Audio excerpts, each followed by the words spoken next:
हर हर महादेव। शिव गुरु के चरणों में प्रणाम, माँ पार्वती के चरणों में प्रणाम। हे गुरु भाई बहन, आज मैं फिर एक बहुत सुंदर कथा लेके आया हूँ, जिसे आप ध्यान से सुनिएगा। एक छोटा सा गांव में मदन नाम का एक व्यक्ति रहता था। वह बहुत लालची और कंजूस था। उसके पास एक गाय थी, वह दूध भी देती थी, लेकिन मोहन उसे अच्छी तरह से भोजन नहीं देता था और दूध का ज़्यादा इच्छा रखता था। लेकिन कोई भी जानवर जब खाना नहीं खाएगी तो वो दूध ज़्यादा कैसे दे सकती है। ये मोहन लेटे रहता था, पड़ा रहता था और सुबह शाम दूध के लिए वो ज़्यादा मांगता था। जब गाय दूध नहीं दे पाती थी ज़्यादा तो उसे डंडे से पीटता था। गाय को खाना में सूखा, ऐसे ही जो लेवारी होता है घास से सूखा पूखा ऐसा जैसा था, वो सब अपना देता था। समय से गाय को खाना न मिलने पर गाय जब आवाज़ लगाती थी तो वह मोहन जा कर के उसे डंडे से पीटता था। जब गाय का दूध ज़्यादा न निकलता था तो उसे सुई देता था कि सुई के सहारे उसे ज़्यादा दूध निकले। लेकिन उसके शरीर में यदि दूध बनेगा ही नहीं तो दूध कैसे देगा। उसकी पत्नी भी, वह भी बहुत कंजूस थी और लालची थी। दोनों मिलकर अच्छे ढंग से खाना भी नहीं देती थी और ऊपर से डंडा से पीटती भी थी। उसके पड़ोस में एक बूढ़ी रहती थी, जिसका काम था लकड़ी काटकर वह बेचना। उसी से उसका घर चलता था। वह बूढ़ी शिव का पूजा भी करती थी। वह बूढ़ी यह जब घटना देखती थी, गाय को पीटते हुए देखती थी, तो उसे बहुत दया लगता था। उसे लगता था कि देखो ये कितना लालची और कंजूस है, जो खाना ठीक से नहीं देता है और दूध खोजता है। एक दिन यह औरत से रहा नहीं गया। ये बूढ़ी जो थी, बूढ़ी माई जिसको कहते हैं, ये बूढ़ी माई घास लाकर, हरी भरी घास, और गाय को दे दी। यह जब गाय को घास देते हुए देखा तो वो मदन उस बूढ़ी माई को बहुत भला बुरा कहने लगा। बोलने लगा कि तू डायन है, तू भूत लगा देता है, हमारे गाय पर टोटक लगा देता है, जिससे इसका दूध नहीं होता है। लेकिन प्रभु के लीला तो कुछ और ही था। वह मदन कहा बैठा कि ये बूढ़ी गाय है, इसके लेके जाओ। यदि तुम्हें दया ममता है तो मुझे पैसा दे दो 5000 और इस गाय को लेकर चल जाओ। बूढ़ी माई को लगा कि चलो इससे दूध न सही, लेकिन इसे तकलीफ़ तो नहीं होगा ना। यह सोचकर बूढ़ी माई के पास कुछ गहना था और कुछ पैसा था। वह पैसा ले जा कर के मदन को दे दिया। मदन वह गाय को बेच दिया और ये बूढ़ी माई गाय को घर लेकर के आई और गाय को अच्छा हरा भरा घास लाकर रोज देती थी, जिससे गाय बहुत ज़्यादा दूध करने लगा था। बूढ़ी माई सुबह शाम घास हरा भरा ला कर के देती थी और वह जब जंगल में जाती थी लकड़ी काटने तो उधर से भी घास लेकर के आती थी। एक दिन जंगल में लकड़ी काट रही थी, काटते काटते जब थक गई तो पेड़ के छांव में बैठ गई। उधर से एक गाय का आवाज़ आया। बूढ़ी माई उधर देखी तो देखती है कि एक गाय जिसके पैर से खून निकल रहा था, वह आवाज़ करते हुए बूढ़ी माई की तरफ दौड़ती हुई आई। बूढ़ी माई देखी कि उसके पैर से तो खून निकल रहा है। बूढ़ी माई का दया ममता आया और वह अपना साड़ी के थोड़ा सा कपड़ा फाड़ी और फाड़ करके वो गाय को पट्टी बांध दी। फिर इसे लगा कि अब इस गाय को मैं कहाँ छोड़ दूँ। कोई जंगली जानवर कोई लेकर चल जाएगा, इसको खा जाएगा, काट लेगा। या कुछ भला बुरा सोच करके वो बूढ़ी माई उस गाय को भी अपने घर लेकर चल आई और उसे बांध दी और उसके पास जो घास था वह घास खाने को दे दी। बूढ़ी माई को अब चिंता हो गया कि मेरे पास 2 गाय है, इसको खाना कहाँ से मैं लाके दूंगी। लेकिन वह मेहनती थी।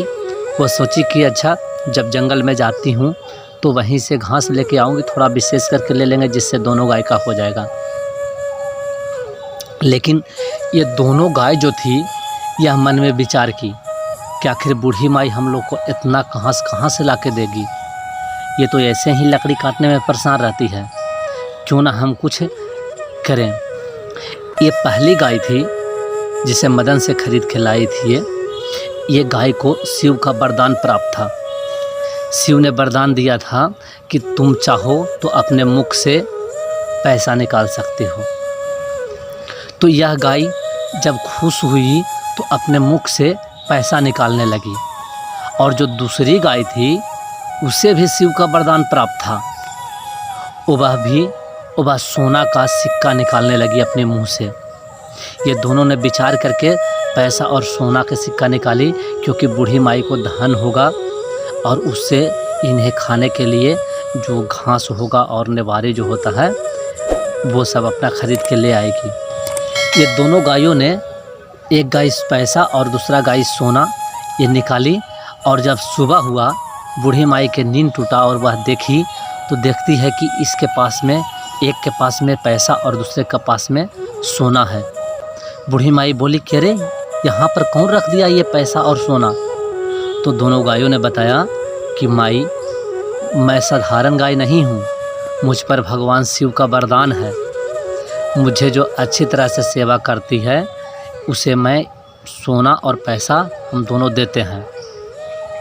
बूढ़ी माई यह देख कर के बहुत खुश हुई और वह पैसा से बहुत अच्छा घर बना ली, और उसके पास धीरे धीरे संपत्ति बढ़ने लगा।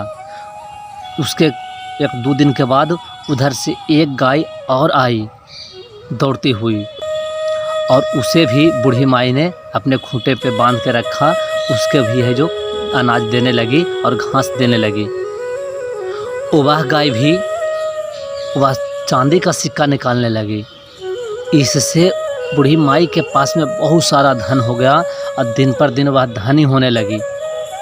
यह घटना जब पता चला मदन को और उसकी पत्नी को, तो उसे लगा कि अरे ये बूढ़ी माई दिन पर दिन इतना धनी क्यों होते जा रही है, और मैं तो गरीब ही हूँ, ज़रूर कुछ राज है, ये पता करना पड़ेगा। तो मदन ने चुपके से आकर के पता किया तो देखा कि ये गाय, एक गाय सोना, एक गाय चांदी और एक गाय पैसा, ये रात में निकालती है, और इसी से बूढ़ी माई धनी होते जा रही है। जो रुको, रात में चोरी कर लेंगे। चोरी करने का विचार कर लिया ये मदन, और रात में गया चोरी करने के लिए।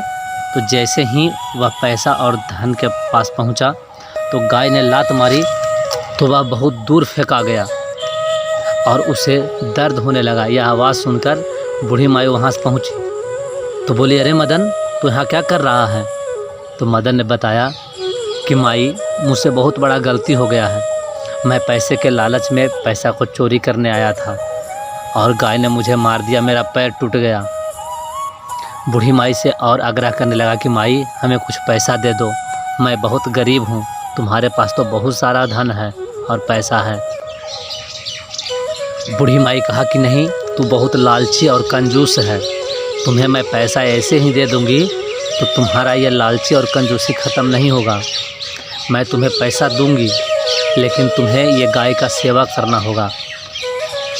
उस दिन से ये मदन गाय का सेवा करने लगा और बूढ़ी माई के पास ही रहने लगा, और लालची और कंजूसी को छोड़ दिया। धीरे धीरे यह भी धनी होने लगा। बूढ़ी माई उसे पैसा देती थी, अच्छा ज़्यादा पैसा भी देने लगी, और ये लोग भी शिव का पूजा करने लगे। बूढ़ी माई ने शिव के मंदिर में जा कर के बहुत बड़ा भंडार की और लोगों को उसमें खाना प्रसाद बांटी, और बूढ़ी माई के साथ साथ में ये दोनों भी धूमधाम से शिव चर्चा करने लगी, शिव का पूजा करने लगी। तो हे गुरु भाई बहन, यह कहानी से आपको क्या सीख मिला, यह कमेंट में ज़रूर लिखिएगा, और वीडियो को लाइक, चैनल को सब्सक्राइब ज़रूर कर दीजिएगा। हर हर महादेव।